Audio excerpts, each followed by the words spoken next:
जनाबे वाला अज तुहानू अपने एक दोस्त नाल मिलाना है क्योंकि बार बार कॉल करता पाया कि तुहानू मिलण नू बहुत ज़्यादा दिल करता पाया।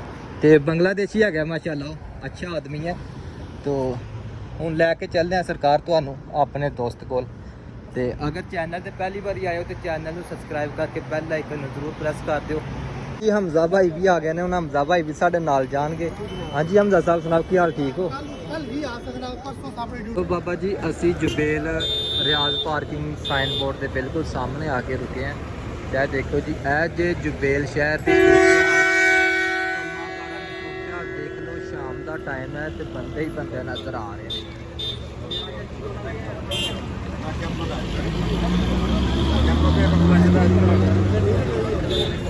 आहो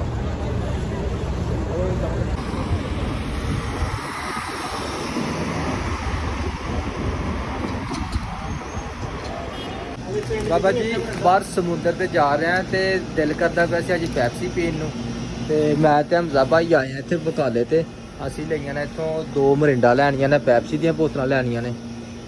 हाँ देखो जी माशाल्लाह जी है लईयां ने 2 मरिंडा ते नाल एक है लई है लेज। अज बिल्कुल पाकिस्तान वाला माहौल याद करना, पाकिस्तान का ना जो सिस्टम याद आ रहा अज। तो अज असीं समुद्र ते जाना है तो उत्थे बह के खानी है लेज।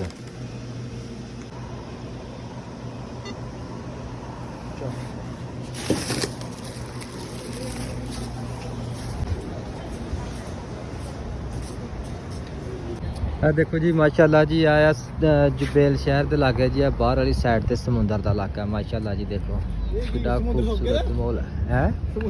सुखे का नहीं हो पानी है। हाँ